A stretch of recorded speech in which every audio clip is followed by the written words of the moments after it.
Lo que estáis viendo es un espectrograma de mi voz. Si hago una nota tenida, podéis ver un montón de líneas paralelas. Y si hago una escala, podéis ver las líneas ascendiendo. El eje vertical va de las frecuencias más agudas a las más graves. Y el horizontal es el tiempo. Aquí la clave es que esto es una gráfica en realidad en 3 dimensiones, porque la tercera dimensión es el color. Cuanto más rojo lo veis, más intensidad. Y cuanto más azul, más cerca del silencio. En realidad la podríamos representar, en vez de plana, pues como un mapa topográfico con elevaciones en 3D. Los puntos rojos serían los picos de intensidad y los puntos azules los valles. Y me diréis, ¿y esto a mí qué más me da? Y no os falta razón. Pero es que esta es la base de cómo funciona Shazam, la app esa en la que grabas una canción que suena de fondo con tu móvil. No se enteran que la tierra bola ya no está de moda ahora.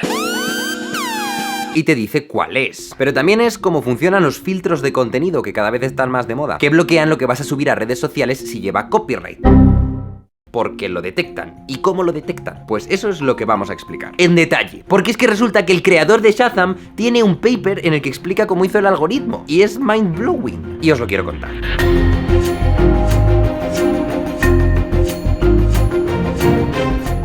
Me pongo aquí entre los altavoces para dar más énfasis a lo que voy a decir. Como ya hemos explicado en múltiples vídeos antes, una nota musical es un conjunto de frecuencias que suenan a la vez. Por eso con mi voz veíais varias frecuencias en paralelo.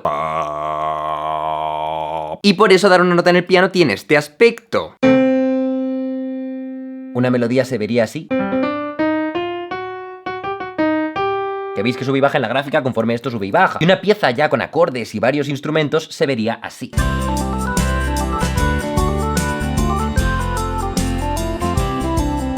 Y esto ya empieza a ser muy interesante, porque hemos convertido una canción en una imagen, en una gráfica, en un conjunto de datos. Y al igual que si la policía te coge tu huella dactilar y tienen procesos para seleccionar ciertos puntos clave de las curvas y poder compararlas con una base de datos de huellas dactilares, identificarte y pillarte que tú has cometido el crimen, pues Avery Wang, el creador de Shazam, creó un sistema para analizar puntos clave de este espectrograma de sonido y poder así comparar la grabación de tu móvil con su base de datos y averiguar qué canción suena. De hecho, el proceso se llama audio fingerprinting, huella dactilar de audio. Y la clave no fue solo inventar un sistema que hiciera esto, sino que lo hiciera rápido, que no tardara horas en encontrar el match, para que fuera útil y poder vendértelo como una app. Igual que cuando hablábamos de que la revolución del autotune realmente no fue encontrar un sistema que afinara la voz, sino que la afinara al instante.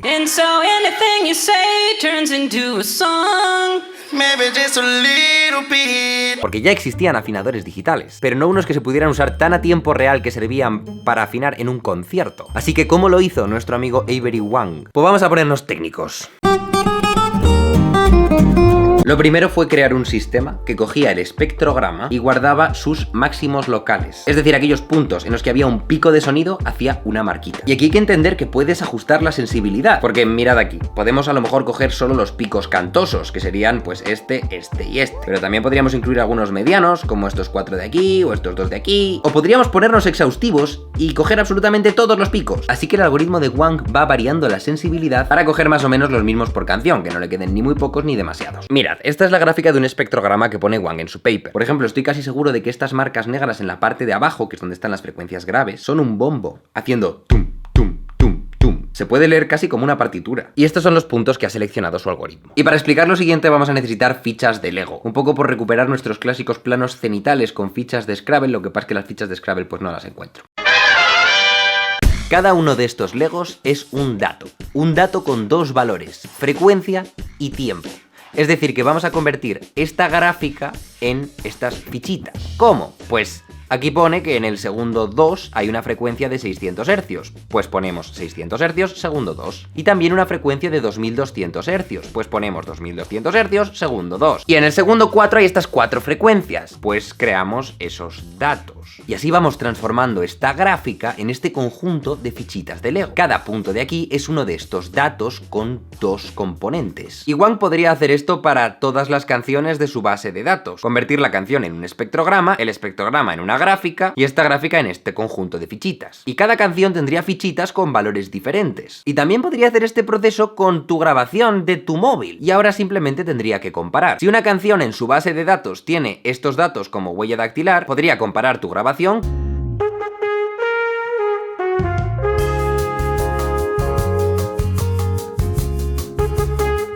Y puede ser que ninguna de las frecuencias que ha grabado tu móvil coincida con ninguna de las frecuencias de la primera canción con la que se ha puesto a comparar, y entonces pasaría a la siguiente. Y así hasta que de pronto dice: bingo, tú has grabado una frecuencia de 2200 Hz y esta canción tiene una frecuencia de 2200 Hz.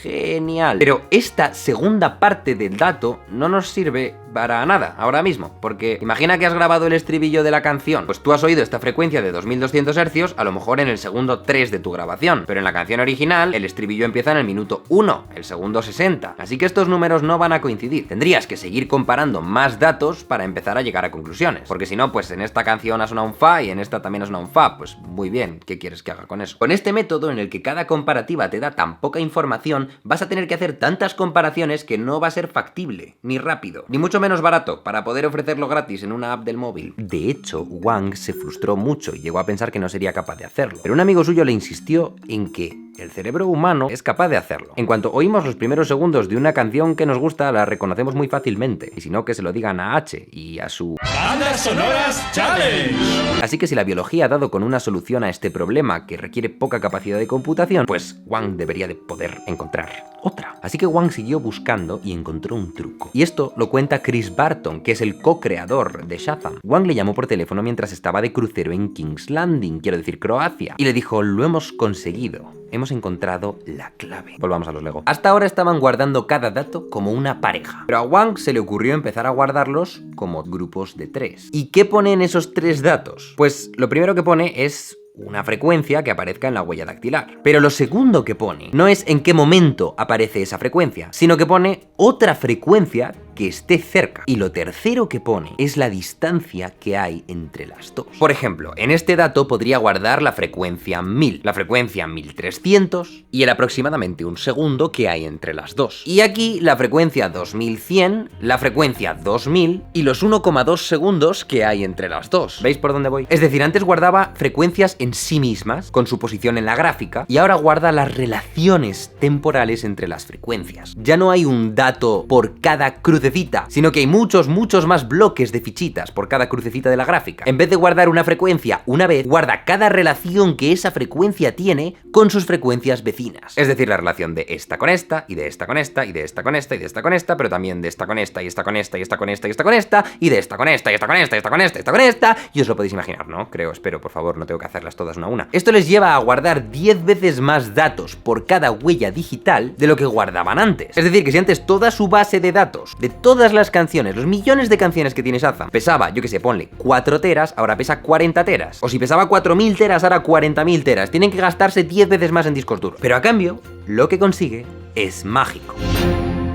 Con este nuevo sistema, ¿vale? Ponle que compara las fichas de Lego de una grabación que acabas de hacer con tu móvil con una canción de su librería, a ver si eso no es. Podría ser que ninguna coincidiese, pero imagínate que una coincide. Pues esta coincidencia nos dice mucho más que lo que nos decía una coincidencia antes. Significa que ambas canciones han tenido la frecuencia 1000 Hz, sí, pero además significa que ambas canciones han tenido la frecuencia 1300 Hz. E incluso que ambas estaban a 0,2 segundos de distancia en las dos canciones. Una sola comparativa te permite hallar muchísima más información que antes. En concreto, según dice Wang en su paper, este método le permite ser 10.000 veces más rápido. Y el precio de esta velocidad es exclusivamente gastar disco duro. Y eso pues te lo pueden permitir. Lo que no se pueden permitir es que tú tardes 10.000 veces más en reconocer la canción y te quedes ahí diciendo: ah, pues esta es una app muy guay que le das y tarda 3 minutos en reconocerte una canción. No. Mirad, os voy a poner dos comparativas que vienen explicadas en el paper de Wang. En el eje horizontal está representada la duración de la canción de la librería de Shazam, que dura 90 segundos. Y en el eje vertical, los 20 segundos que dura tu grabación del móvil. Y este es un caso en el que lo que tú has grabado con el móvil y la canción con la que están comparando en su base de datos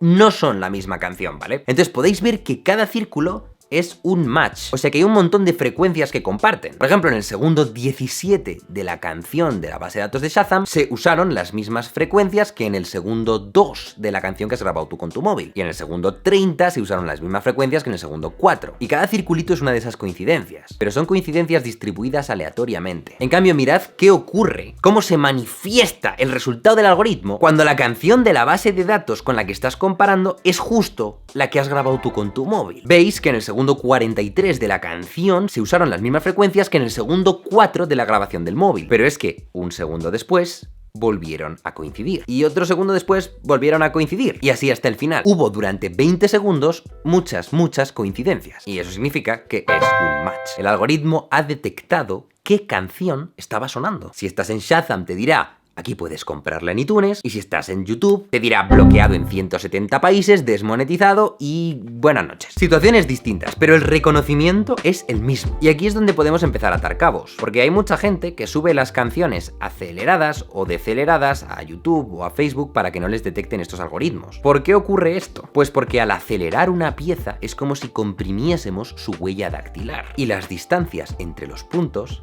cambian, con lo cual las comparativas dan negativo, aunque obviamente hay muchos ingenieros top contratados para trabajar en esto para que esto no ocurra, para que al algoritmo no se le escape cuando alguien simplemente acelere una canción o le cambie el pitch. Y sistemas como estos son los que funcionan también para detectar cuando alguien sube una película a YouTube, aunque estas cosas irán progresivamente dejando de hacerlas algoritmos y empezando a hacerlas inteligencias artificiales, si no lo han hecho ya. Pronto haremos un vídeo sobre eso. Todos estos sistemas son muy guays porque si lo pensáis son como buscar en un diccionario, pero por definiciones. Y que el diccionario te diga a qué palabra corresponde la definición que tú has puesto. Es una especie de búsqueda inversa. Y hasta aquí. Esta es la historia de cómo surgieron los filtros de contenido y los detectores de canciones, y Shazam y SoundHound y todas las empresas que hacen este tipo de cosas. Espero que os haya gustado y nos vemos la semana que viene. Hasta pronto.